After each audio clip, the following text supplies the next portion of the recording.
My name is Emma Warren.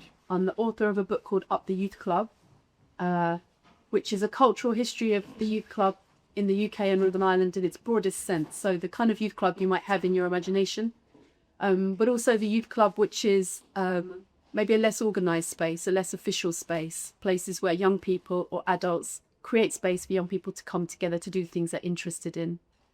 The title comes from a chapter in a previous book of mine called Dance Your Way Home, which had a chapter about the role of the youth club disco. So I essentially self-bootlegged myself for the title of this book. And I'm really happy to be here talking about it. And thank you very much for coming to hear us. And I'll be talking also with Suzannah Hall, who's the Heritage Project Manager at Hoxton Hall. Some of you may have been in here earlier talking about May Scott, which is just one of a very particular example of the long-lasting effect of these spaces. So before we start, does anyone in the room did anyone in the room attend youth club themselves? Okay, so we have a few youth club attendees. Do we have any youth workers? Anyone done any youth work? Thank you very much. I'd say youth workers are some of the best people in the world. The work that youth workers do percolates over the decades, maybe even centuries. And Hackney generally, or often, is described as having a radical history. But from my perspective, I like to think of these less as radical histories and more of practical, realistic, concretized responses to life, creative responses to life. Radical is one way of putting it, but I actually think if we think about these histories as practical and realistic, then I think that allows some of the stories of the past to be useful today. People in the past have responded to difficult circumstance by organising and creating space for each other, and that is still possible now, and it will be possible and even necessary in the future. I'd also like to acknowledge the interconnection of what I'm talking about as the youth club with many other spaces. I prefer not to think about the youth club in one place and the community centre or the squat or the nightclub or the grassroots music venue as separate entities. I like to think of these as different houses in the same room. And in Hackney, I think that metaphor is particularly easily seen when you look at the connection between Hackney youth clubs and Hackney music culture, for example. It's a great deal of movement from the youth club into the dance, into lives in music, and then also a lot of movement from the dance floor into the youth club in terms of youth workers. So I think that interconnection is an important context for what we're talking about. These are not discrete, separate spaces. They're part of the way that people collectively inhabit our public spaces and exercise our right to assemble and our right to be together. And I would also like to acknowledge the long haul impact of these spaces. You know, we've seen already with Hoxton Hall and Maze, which was known as Maze because of a woman called May Scott, who was very important there, that the work continues to have an effect over a long period of time. The effects often become visible at a time lag. And I think that's particularly relevant right now when you look at this borough, which has just elected a Green mayor and deputy mayor, both of whom have a huge connection to Hackney Quest, to the youth club and to the youth work that happens there. I believe Dylan Law has attended Hackney Quest since he was about 8, and Zoe Garber also very, very connected to Hackney Quest. So again, you see this direct connection between spaces where a person can be, whether they're a young person or an adult working in the space, and then what it's possible to do afterwards. And one more thing on that note is the very first book I made. It's called Make Some Space, and it was about a place called Total Refreshment Centre, just on the borough boundary, or just on the boundary of Dalston and Stoke Newington on Fulden Road. And when you track back the history of this space, which is a kind of under-the-radar music venue, back to when the building was built, you land at a previous Hackney mayor, a man called Henry Davenport, who made this building, had it as a chocolate factory, and then inevitably over the years ended up being used from other things, a Caribbean social club, and then later a music venue that allowed large numbers of artists who are now very well known as like UK jazz artists, for example, Ezra Collective, to come through. And of course, people like Ezra Collective have their own relationship to the youth club and shouted out youth workers when they won the Mercury Music Prize a couple of years ago. So these histories are interconnected and long haul and durational and extremely powerful. So before I talk a little bit more about some particular Hackney histories that appear in my book, I'm going to read just a very short section, less than a page, to give you a sense of the spirit and the politics of the way that I approach these histories. And I use that word plurally, intentionally, which wasn't always popular with my sub-editors. But I don't think you can talk about history as an entity. I feel like we're always talking about histories, plural. The youth club is a rich part of the world. This comes from the introduction, by the way. So this is me explaining to the reader and actually to myself what I thought I was doing. While in basement archives or chatting with interviewees in person or on calls, I burst out laughing more than once. There was so much teenage comedy, and I found myself tearful too. All youth clubs contain precious life material, and I have loved spending so much time with these histories, picking out echoes and repeating motifs that spiral through the years. My version of the youth club history comes through the double doors and is written from the floor up. It attempts to channel the grounded confidence of an experienced youth worker. Occasionally, it's a bit high on cheap squash and biscuits. Writing this book sometimes felt like I was being harassed and exhausted by the teenagers of the past, and at other times it felt like the material was turning its back on me, going off in a strop. Frequently, I was amazed at what had happened and still happens in these spaces, and I was humbled by the collective effort. I came away thinking that every youth club could generate a novel or stand-up show, ideally ones directed by the young people themselves. Inevitably, as communal public space has receded, I should say, has been receded, this is an active thing, not a passive thing, youth clubs have become an increasingly frequent shorthand for forward-thinking positivity, their combined rarity and universality making their value somewhat more visible.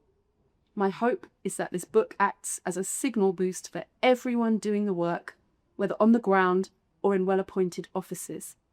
In short, youth clubs have always existed. They always will, because there will always be young people. How we care for our youth and what we owe them is a question for all of us.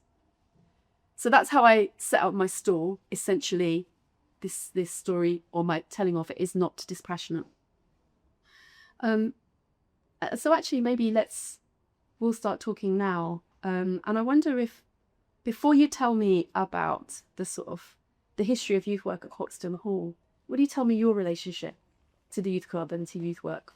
Yeah, it's really interesting. I guess you kind of end up in jobs and you don't really think about how you get there until you're asked. So I went to the youth club down the road. It was 20p to get in. What is it called? I can't remember the name. This is the thing. My friends were like, let's go to the youth club down the road. I come from Norwich. So I know it was part of a church. I had no idea that it was part of a church. Now reflecting back, I'm like, oh yeah, that's probably what it was. I know we had a little space upstairs where you would play PlayStation. We used to spend a lot of time making up dances. That's my main foray. And then as time went on, I had a very kind of turbulent experience with school. My mum was ill, so I went to Young Carers, which is a form of youth club, which I hated at the time because I felt like I was being pigeonholed. But actually, I used to go on retreats and had a chance to go on holiday, which I don't think I would have got any otherwise. And I also eventually fell into theatre and dance, actually at a very similar to Hoxton Hall, a very ancient kind of theatre space that kind of had this upswell of movement. And now I work in arts in community theatre and have been working specifically in Hackney for the past 12 years. And when you think about the correlation, it makes perfect sense. So what do you know about, in your work, in your work at Hoxton Hall, what do you know about the histories of youth work there? So it's a massive history. It's 150 years. So I will try and kind of give you as much as I possibly can. My project specifically is looking at the role of women and kind of bolstering the role of women at Hoxton Hall. So it starts kind of really in 1885, the kind of really prescribed youth work with the Girls Guild for Good Life.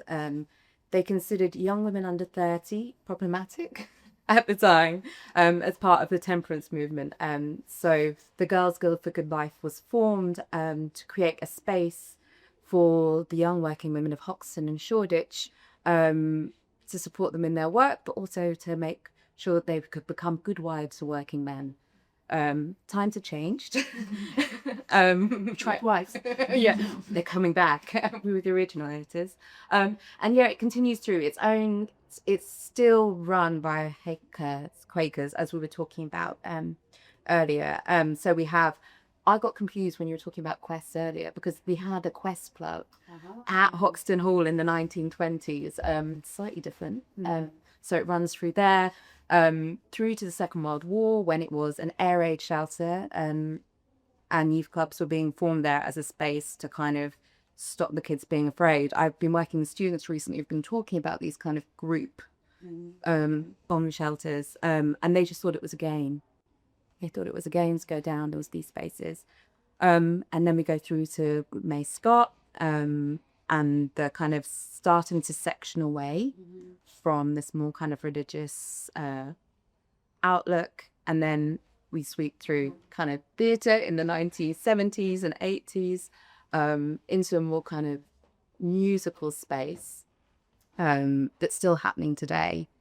We still have young people recording in 2 recording studios that we haven't called. So that's a very broad sweep. And actually, in a way, I think it's so interesting the way that you can sort of see a broader history by focusing in on one place. You know, the zooming into one location can allow you to see some of the patterns that are replicated more broadly. And actually what you're describing there is it really kind of drops into all the kind of moments that I perceived as I was writing or researching and writing my history, which again has the kind of, the public schools coming into the East End and starting their settlement houses, which later became mission houses because they needed to rebrand it. Basically, they made these settlement houses and they were like, settlement houses haven't changed the world. We're going to do something different. They're called mission houses, which was essentially the same thing. So the very first public school to do this was Uppingham, but Eton was not far behind. In 1880, they made the first Eton mission house. Other way around, wasn't it? In Hackney.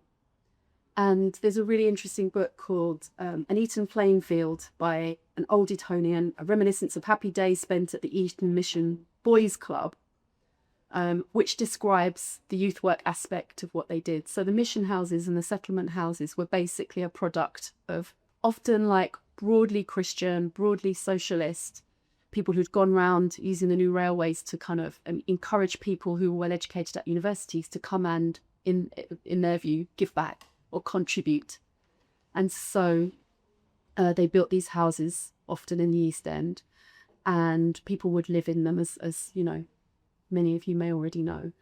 And they would have what we would now describe as youth work happening. And often these are very stable entities. You hear a description of youth work in these spaces, and it's not very different to the kind of thing that you would be hearing in the 1980s, or even that you would see now. I work once a week at a youth project in Woolwich, and like what happens there is really not very dissimilar. But there's an interesting bit in this book which I mentioned, the Eton Reminiscence of Happy Days, and it begins with what has become a very famous refusal. The author wrote, "I am not going to give any harrowing detail of the lives of the very poor. It would not do anybody any good." Which I thought was a very interesting perspective. And I wonder if that author, whose name was Ernest Pilkington, I wonder if Ernest felt like that when he began.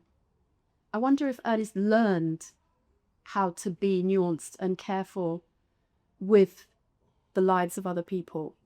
Because people change, don't they, in contact with youth work, particularly people who come from some economic privilege, who believe that maybe they're somehow better or better off, and into different environments. Is that something that you see happening at all in the histories at Hoxton Hall? 100%. Actually, the first thing that I was thinking about when you were saying that, I kind of jumped forward in time a little bit to a kind of history from the 1970s. I was in David Silken gave a talk, who was mentioned, who was around in the time of May Scott and came in. He was talking about the fact that he came from a middle class family into the hall to kind of help out. And at first he didn't want to come in because he didn't get the job that he applied for. And he got told to go and volunteer for a little bit because he might learn something anyway. And he came in, you know, very keen to be an actor, and kind of went through the kind of Hoxton theatre projects in Leaven Square. And through his work at Hoxton Hall, he has gone on to work in theatre and education and celebrate young people, rather than his initial thought that he was going to go in and become an actor and become a director. Actually, his entire life has been dedicated to promoting people that may not have had a chance, you know, whether it's from the Baylis kind of scholarship that happens at the Eton today, or the Royal Court, writers festivals, yeah. And what that makes me think about actually is an oral history that I read about a music project in LA in the 60s, jazz musician called Horace Tapscott. And in it, it quotes him saying, I believe, something like, I realized I could have been a Herbie Hancock, you know, another very famous jazz musician, or I could generate 1,000 Herbie Hancocks. And that kind of impulse of someone who loves to create, he loves to express, but recognizes that it's not individual work. It might appear to be in the commercializing of it, but essentially this is community expression, and it's necessary work of transmuting your life experience into something over which you have some control. And so it's really interesting that in response to what we're talking about, which is the way that youth clubs and youth work in Hackney and, you know, outside of Hackney changes lives, it does so for everybody who kind of enters into the picture. One of the books that I read when I was researching this book was a book by Celia Rose. It's called Touching Lives, and it's her history of the Clapton Jewish Centre, 1946 to 1976. And it's called Touching Lives. It's also a very touching read. And it really explains the way in which that youth club and that youth project worked very particularly for that community in ways that continue to have effect for a very long time. A friend of mine's mother attended a very similar club and still talks now in her late 70s about what she got from it. And I'm saying that as a way of recognizing that youth work needs to be so locally responsive. You know, you can have these youth hubs and these great big grand buildings, but they don't necessarily respond to local nuance. You know, one part of Hackney is very different to another part of Hackney, and this stuff works best when it can be locally responsive. So I'm wondering, with Hoxton Hall, how could you see that local responsiveness, or which communities would the hall be serving? And I'm guessing that would also, as you said, change over time. Yeah, it changed over time. Holly Gale started to talk about the fact that Hoxton started to change in the 1960s. We started having lots of different communities come in. We had the Windrush, and then later Bengali, and we also had a strong Vietnamese community that kind of surrounds Hoxton. Hoxton in the 1970s was also the home of the National Front, and had one of the highest, I think in 1974, they had the highest vote count that they ever had, and they were marching on the street. And it's quite interesting, Hoxton's response to this, because as well as it kind of started to have kind of like specific cultural groups coming up, but it also had a youth club that was open to everybody. And it tried to support people coming in, because a lot of people of colour were unhappy for their young people to be in the Hoxton area after it got dark. So we had youth members, this would never happen today, taking people home on the back of their motorbikes sometimes to make sure that they could support people still coming to the hall. And there's a great kind of oral history that I read that in 1983 the National Front was still selling newspapers outside the hall, but their young people were coming to the youth clubs,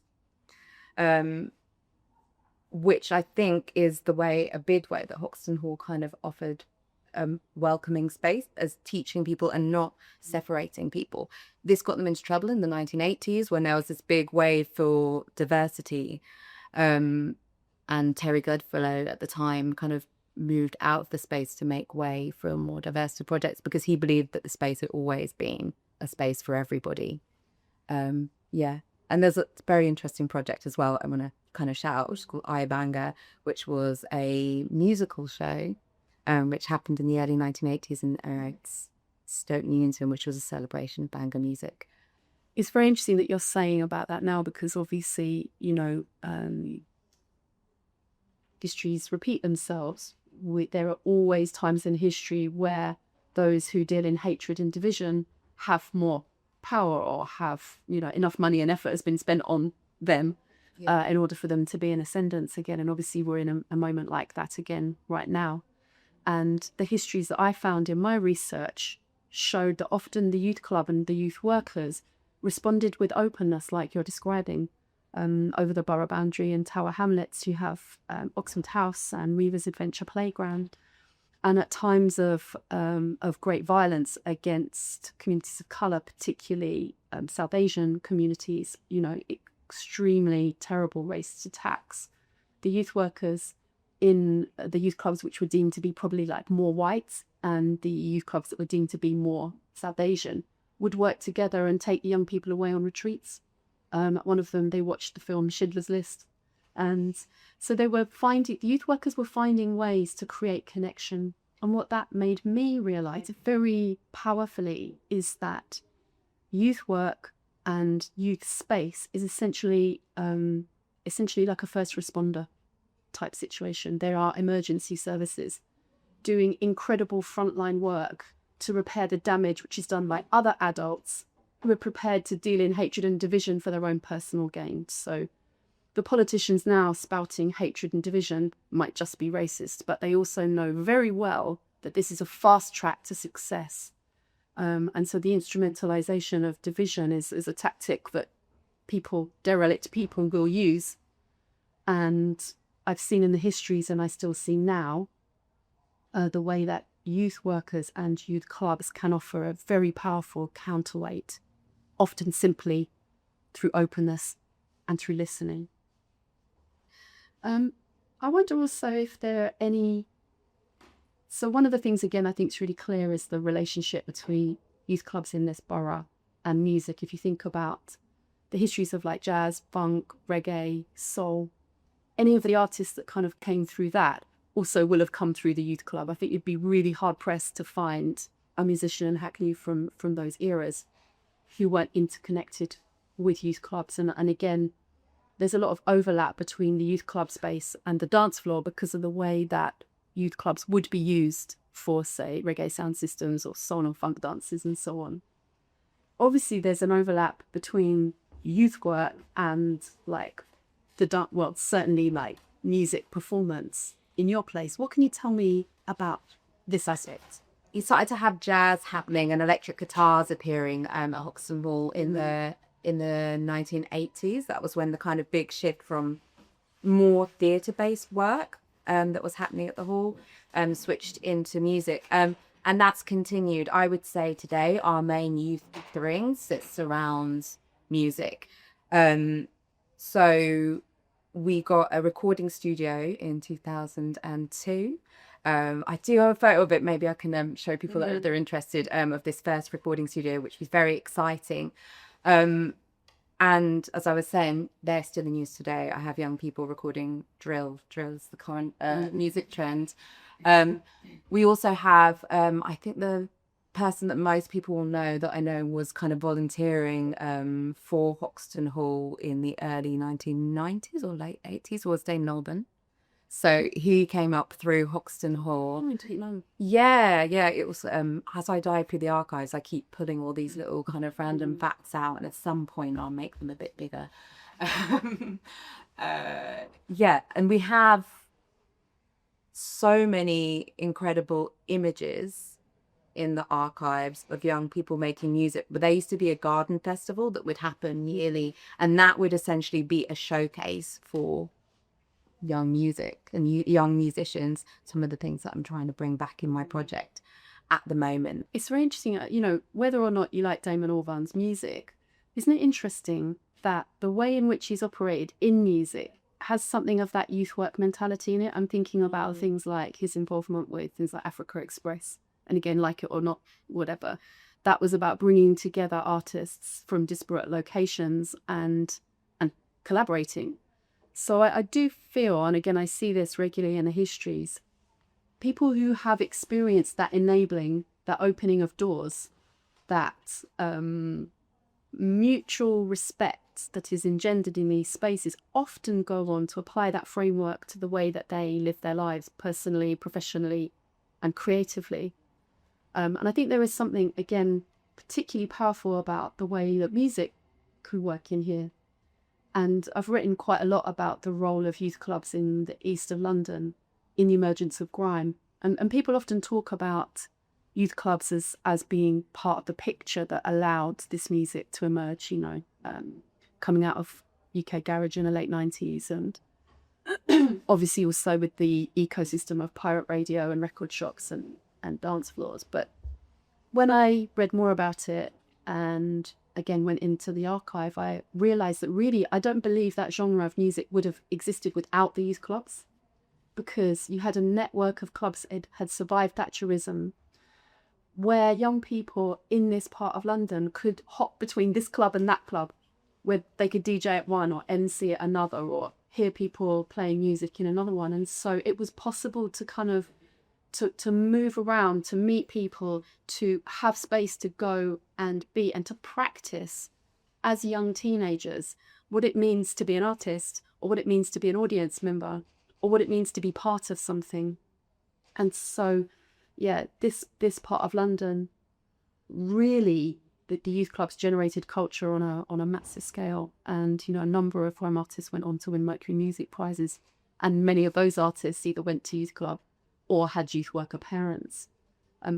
You talked about the music production at the moment being used for people who are kind of expressing themselves through drill.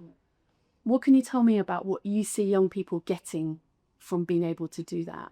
What's the effect on them? What's the effect on them? Well, it gives them a place to be. It gives them a place to play. It gives them a place to also expand out from that as well. So it might start with music. We have a group called the Young Leaders currently. So they come in to use the recording studio for free. They just kind of text us and we're like, yeah, that's cool. Go in. Very similar to what the Roundhouse does, but on a much smaller scale. But from that, we are putting together an event, right? So they're coming to us and saying, how do we publicize this? How do we make a poster? How do we progress our own careers, and how we're allowed to support them through different things? They're getting a chance to work at Hoxton Hall, so they've got the experience to then go on and work. I think one of them's just got a job at Regent's Park Open Air Theatre. Is that something they would have considered before? I don't think so. And also it just gives them a space to come and talk to us as well. These young people, some people are experiencing some homelessness, some people just need help with their CV, and because they're coming in for the music, they suddenly have access to people that are there to kind of help bolster him. It's so interesting because, again, I feel history collapsing in these moments, because what you're talking about is very current. Youth work is often conflated with questions of criminality or youth as trouble. And I believe that framing is racist and classist. And I totally reject it. But often that is how it's framed. But even within that, I can see on a weekly basis down in Woolwich how this stuff really helps. A young person comes in wearing a balaclava, and our drum tutor, because it's a music project, just walked past him and just went, "You're not a bit hot in that," and took it off, So on one hand, as a young person signalling something which could easily be read as dangerous or pointing towards something criminal.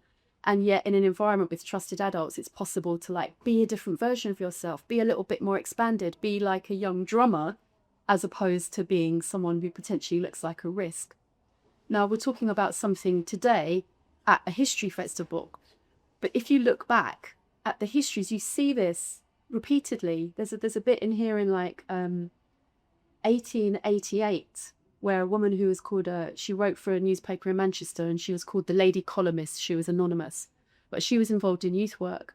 And she describes girls coming into the youth project. And in the earlier columns, she describes them as like puppies with grimy paws, you know. She literally is talking to them as, I mean, you know, she thinks they're interesting, but essentially she's talking about them as if they're animals. They're dogs. They've got grimy paws. They don't have hands. And then when you read the columns later, she begins to, you can tell it's changed, because some of these girls are arrested for drunkenness on the street and are sent to prison, and she's outraged. She's like, these are children. They just, where is the kindness towards them?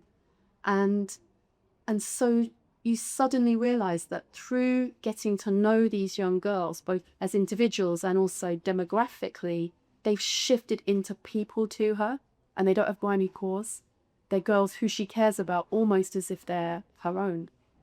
And so the relationships that can be built there, I just think they're just so consistent. So what would you reflect back to me? Yeah, I guess I always reflect back to May Scott. I always reflect back to May Scott, and maybe this isn't exactly right, but I've been told stories about, so there used to be UN initiatives in the 1970s where the UN would get young university candidates to come and stay in the hall. And when I say stay in the hall, I mean like sleep in the theatre over the summer. And he talks about in the summer of 71, there was the trial of the Cray twins at Shoreditch Town Hall, which is just around the corner. And he spoke about the fact that all these cars were pulling up with these very smart young men coming out in suits and sunglasses and coming into the hall and being like, is Mayor out? Because they were so desperate to show her and kind of let her know that they were doing well. I mean, there's a question about where they were, what they were doing, knowing what was happening around the corner, but it's that connection, right? That they still wanted to kind of connect to her and share their lives with them, like 20 years later. And these are really people that may have been, you know, going to they would have been the people that were spending time in the bomb shelters 20 years before. And again, what that does is again, that's just another example for me of like the long echo of this work, you know, and I sort of think of it as operating somewhat like parenting. The impact kind of is visible at a time lag. You know, you don't do something on Tuesday and then expect it all to have changed by Wednesday. You know, something you do on Tuesday might only be visible many years later. And also, you can't just do it on Tuesday. You have to do it every Tuesday. Usually between like 3:30 and 7 p.m. and during school holidays, etc. But it's interesting that you just mentioned the UN, because my book is a history of the UK and Northern Ireland. And I was in like coastal County Antrim in a place called Cushendall. And I was volunteering at a youth club, a couple of youth projects. And she's there for a period of time, just about a month. But while I was there, I was at the very early stages of writing this book. Didn't really know what it was going to be, but I just thought, while I'm there, I'll like find out where the youth work is, and I'll just go and volunteer, because I've worked on youth projects myself before. So I met one of the young youth workers, young woman in her early 20s, and she was like, "Oh, you're from London? Oh, I did an exchange with Hackney Quest." So her youth group had come and done this exchange with Hackney Quest. I'd also by that point gone to Hackney Quest, and I'd interviewed a youth worker there called Luke Billingham. He's a very important person in youth work in this area. And I was like, wow, I'm like literally in a very rural part of Northern Ireland, or the north of Ireland. There are many names for these places. And we talk about Hackney. And for this young woman, she'd absolutely loved it. And it had been really kind of mind-opening for her to go there as a young person. Then she'd come back and become a youth worker. And I think, you know, again, the histories are full of these exchanges, of these moments where people from here can go there and learn something different about themselves, or even learn what is possible. And then people from there can come here and for the same thing to happen. And I'm wondering about if there are any other histories of exchange in the literal sense of going somewhere else, or the kind of cultural exchange that can happen on a more nuanced level in these spaces. We talked about it briefly before, but actually one of the big legacies of the Girls Guild for Good Life, they kind of disbanded in 1945, but they bought a house on the Isle of Wight for people to travel to, because a lot of people in Hoxton specifically would never have got a chance to leave the borough. You know, it would have been unlikely they would have even been stepping necessarily into different parts of Hackney. So they purchased a place for the young people, and not just the young people, the adults as well. I think, you know, actually I was talking about the fact that it's under 30s in some cases, but it was one of the legacies of Hoxton Hall is that it offered a space for everybody as well as for the youth. So they had that, but I also have photos of people in the Peak Districts. I have photos of people in North Wales. I know that was a really big space that they would send people to when that was it would often be part of more of a Quaker exchange as well. Our West Club were doing things like that in the 1920s. And then, Mace Fott was taking young girls to Belgium and different places in Europe just as a chance to see the world. And it was all very much came from this ethos of what happens when you take people out of the borough, because it suddenly takes away the possibilities. It's like during the Second World War, isn't it, when people had never seen a cow and then suddenly understood where the milk came from. I'm thinking of that kind of analogy. Yeah. If we're thinking about this, for me, like when I was just saying about history collapsing, there's a line from my favourite Irish poet, a man called Padraig Ó Tuama. You may have come across his poetry podcast. It's called On Being, and he and Krista Tippett will read a poem and talk about it, but he also is a poet himself. And in one of his poems, he says something like, "There is no such thing as the past, just stories of the past told today, and no one even knows when the past began." And I love that, because for me, that resonates with the way that I feel these histories and these stories as being things which are not finished and kind of done and somewhere else, that they continue to play out consistently. And it also makes me think about, what is the point of these histories? What is the point of writing a book about the history of Youth Club? What is the point of telling stories about the past? And for me, part of the point of telling stories about the past is that they offer encouragement. They offer ways that people did things even in the past when things were hard. The past is no guide to the future, but they show us even people managed to do something and it did something as simple as that. And so I wonder for you, you know, what is the point of telling youth club histories? What is the point of looking at the things that have happened at Hoxton Hall? I'm thinking of the current group that I'm working with, and we're building a party, a May Day party on the 31st, and I was like, cool. So in order to get it under my funding umbrella, I've got to make it relevant to my project. So it's got to be about the past. So I just put together a load of different photos, and I was like, here you go, and they loved it. They were like, oh, look at the place. It used to be so colourful. Look at this. Oh, we used to do that. They couldn't believe that the things that they were doing today had happened in the past. It hadn't even occurred to them. Right. And the first thing that they decided that they wanted to do as a group was go and talk to a local pensioners group. I mean, for my outcomes and my funding reports, it was like, perfect. This is going to be great. And it's brought up a lot of questions about things that they're thinking about today. So for instance, the National Front, they were so interested in that because they're kind of aware the rumblings of things that are happening. But it's somehow easier to consider these problems in the past first and then bring it into modern life. Because it's less painful. It's less painful, yeah.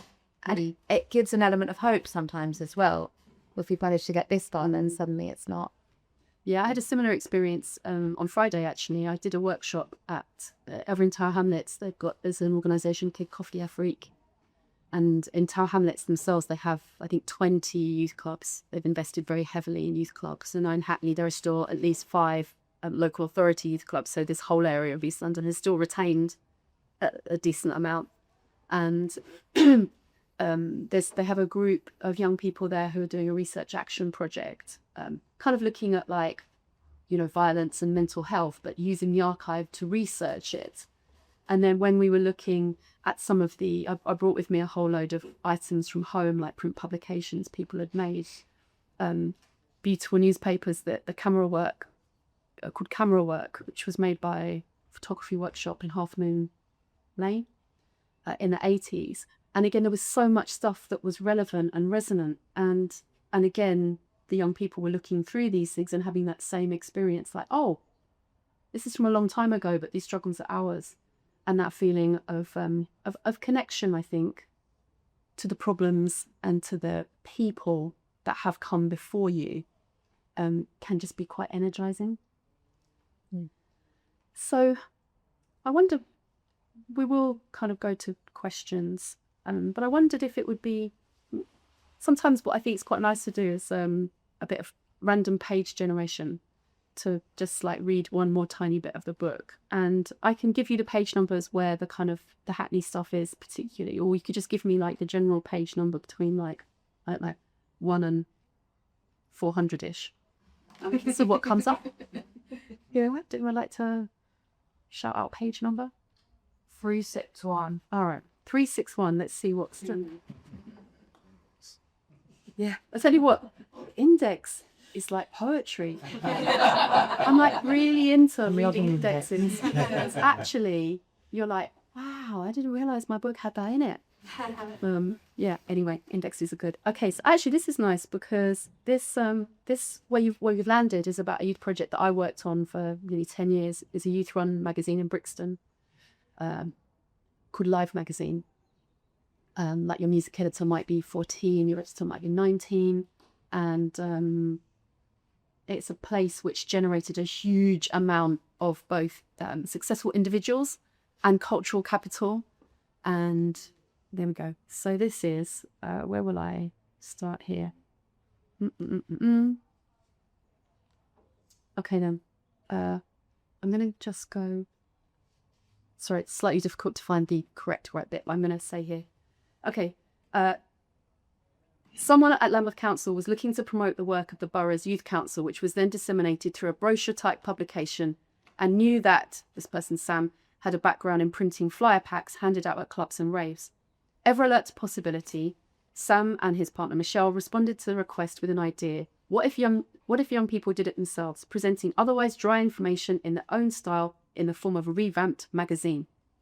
The new agency now had a client. Sam and Michelle went into action, visiting local youth clubs to find an editor and contributors.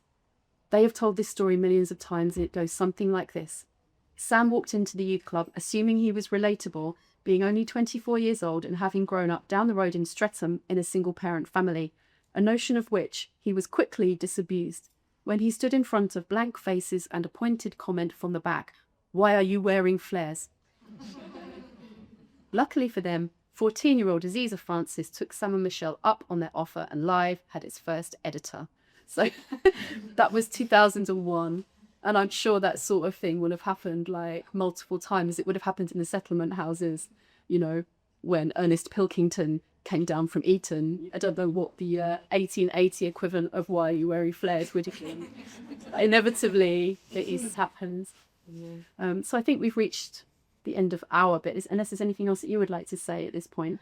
No, I just want to say a reflection that I was thinking about here, which is the fact that so Sutton House, I've done loads of youth work in Sutton House. I've been given the keys, working with a group called Hackney Shared Collective, but also just to reflect the accessible areas, do a lot of work here. And accessible areas comes from the Rainbow Theatre Group, which was started by Elsie Philspotton in Hoxton Hall. So it felt like a really nice kind of happy space for us to work in that feels resonant to the hall. And what that speaks to again is the value in just doing some of it.